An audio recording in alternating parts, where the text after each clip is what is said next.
We're learning more about a speed limit change in the short section of road leading into this intersection at Marksheffel and Drennan. People who live in this area say that change in speed limit surprised them, and with law enforcement patrolling the area, it's led to some costly speeding tickets. It's why they've reached out to News 5 to find out what this change is all about.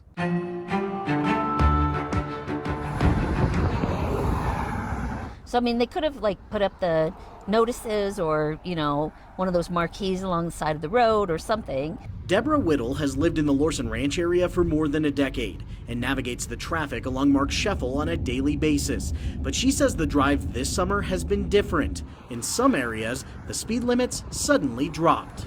It jumps from 55 to 45, back to 55, back to 45 at different places. So it was just really confusing. Deborah says with so many drivers using Marksheffel, little orange flags on the top of the signs are not enough to highlight these changes. You see all over town where they have the signs that say lane changes or lane merges or construction. So even out there would have been something different that they could have done something to kind of give us more notice. And when police started doing speed enforcement in the area, neighbors started to share about the changes themselves. But yeah, there's been a lot of chatter on our neighborhood Facebook page about the number of cops, since the middle of May, and people are just in their ticketing.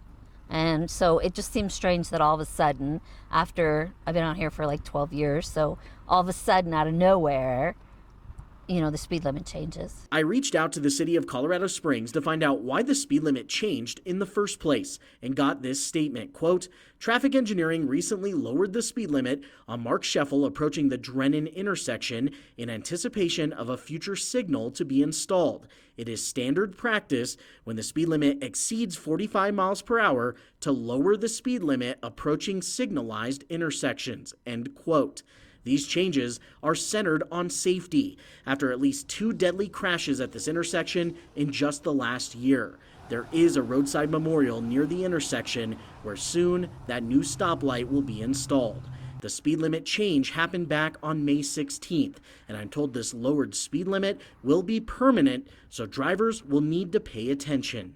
It does kind of help to know that there's a reason for it, according to the city, but for them also to be aware, to be more consistent with their signage. The city tells me that stoplight set to be installed here at the intersection of Marksheffel and Drennan should be up and running sometime in the next month. Reporting in Colorado Springs, Patrick Nelson, News 5.